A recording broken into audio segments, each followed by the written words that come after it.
It's tough, very tough to hear that. And the family's going through some things, and Did you want to show support to Thaddeus? Or like it's to a show family. It's a family, and it's a tragedy. Police accused the defendant of spitting, throwing things, and he allegedly said this. This is so funny. All I had to do was kill my mom, and then this is it. Is that stomp her face in? It's all over. It's a crisis, and why aren't they getting the help that they should be getting? Yeah. Imagine being a mother who leaves everything familiar behind. Her home, her community, and the life she once knew, to start over in a new country, driven by the hope of building a safer, brighter future for her family. She works hard, sacrifices daily, and pours her love into giving her children opportunities she may never have had. Then, in an unthinkable and heartbreaking turn of events, her life is taken by the very child she brought into the world and raised with care. This devastating tragedy is exactly what has shaken a small community in Massachusetts, leaving neighbors in disbelief and raising painful questions about how something so unimaginable could happen.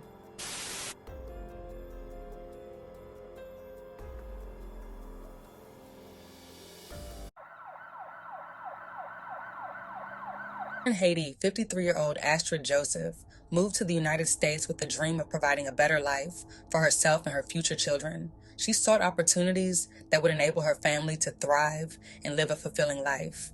In every sense, Astrid was one of those exceptional individuals whose presence left a profound impact on everyone she encountered.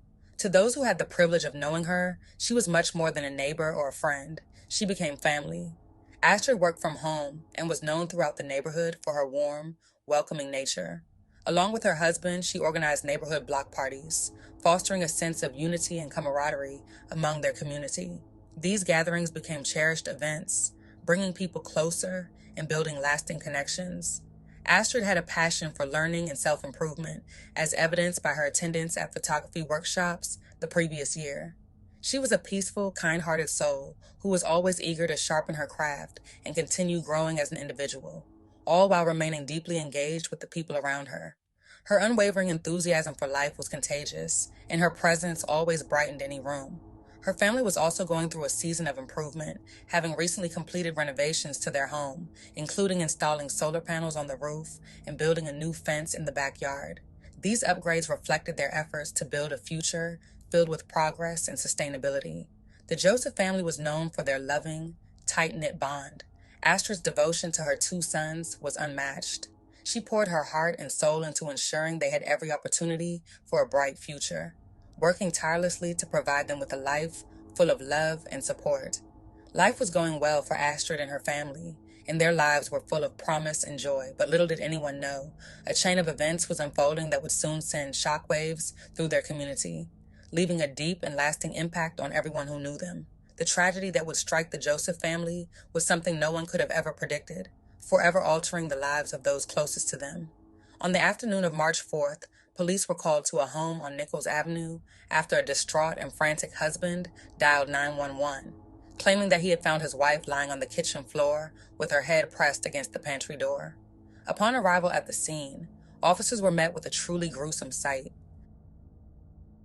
The victim was identified as 53-year-old Astrid Joseph, who tragically passed away at the scene after succumbing to multiple wounds across her body, the kitchen knife lying next to her bloody body. Astrid's husband quickly noticed that the family's Nissan Pathfinder was missing, prompting police to track the vehicle. It was swiftly located, and the occupant was Astrid's 22-year-old son, Thaddeus Joseph. He was arrested at South Shore Plaza in Braintree and taken into custody for questioning. Later that afternoon, the Nichols Avenue home was cordoned off with yellow caution tape, and a heavy police presence was visible outside. Neighbors reported seeing a man, identified as the husband, standing in the street crying uncontrollably when police arrived. According to a police report, Thaddeus Joseph was extremely uncooperative and responded with sarcasm during the booking process. Upon his arrest, he made a chilling statement. "This is so funny.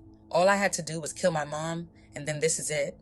Astrid's husband informed police that Thaddeus had confided in his mother about experiencing anxiety and mental health issues in the days leading up to the tragic event. The disturbing details of the incident only deepened the heartbreak for the family, who had already been struggling with their son's mental health challenges.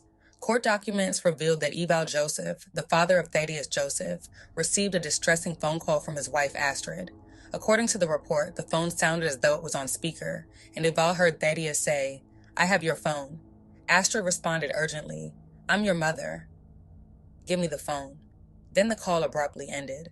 Prosecutors shared that, prior to the incident, Thaddeus had been struggling with anxiety and mental health issues. In fact, just days before the tragedy, he had told his parents that he was feeling overwhelmed and anxious and that he didn't want to be around anymore.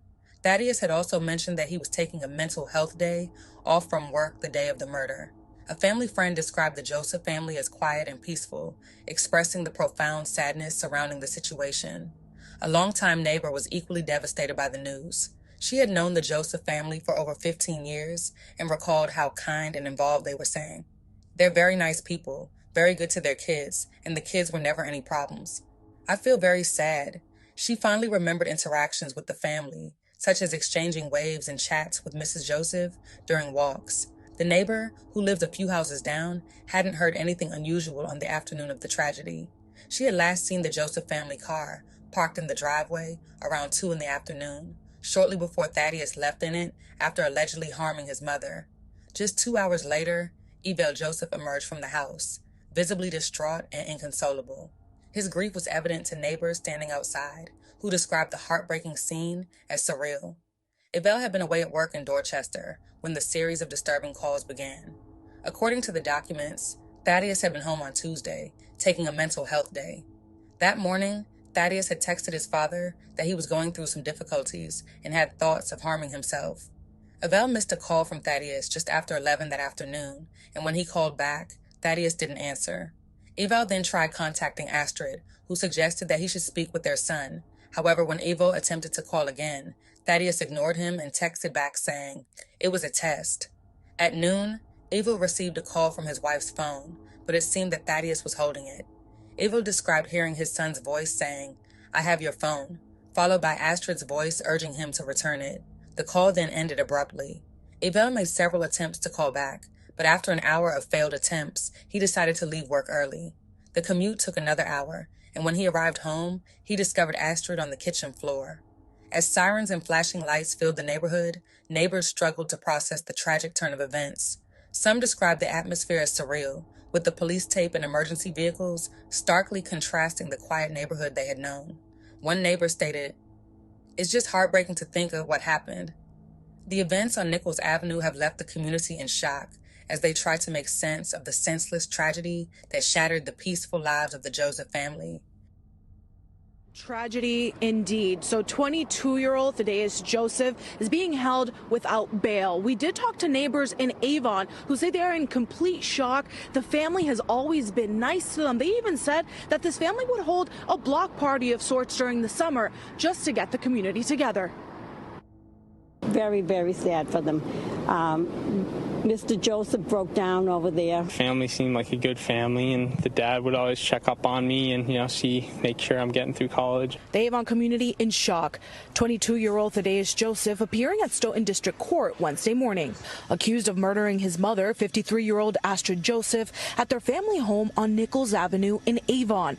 According to the prosecutor, the victim was found dead by her husband and the suspect's father, Yelif Joseph. They saw a black female lying face down with her head turned to the side inside of a pantry door. There was a pool of blood on the floor next to her head and a carving knife. The assistant DA for Norfolk County, Christine Cullinan, says the suspect's father told police his son was recently going through mental health struggles and had stayed home from work, adding that around midday Tuesday, Astrid called her husband, who heard the two arguing through the phone before it disconnected. The defendant had told the victim and him that he was having anxiety and mental health issues, and that he was also having thoughts of hurting himself. The father rushed home and found his wife dead in the kitchen and his son and the family's Nissan Pathfinder gone. Braintree police found that SUV and the suspect at South Shore Plaza in Braintree Tuesday night, where he was arrested and allegedly admitted to the murder. He was acting somewhat erratically during booking, but he did make this statement as well.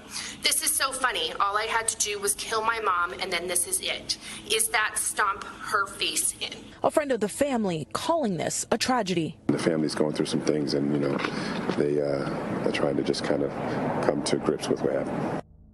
23-year-old Thaddeus Joseph was arraigned on a murder charge in Stoughton District Court. During the proceedings, he was ordered to be held without bail, and his pretrial hearing was scheduled for April 10th. The courtroom was filled with tension as the gravity of the situation set in, with all eyes on the young man accused of taking the life of his mother in a shocking act of violence. The tragic story of Thaddeus Joseph and his mother, Astrid, highlights the importance of recognizing and addressing mental health issues before they escalate.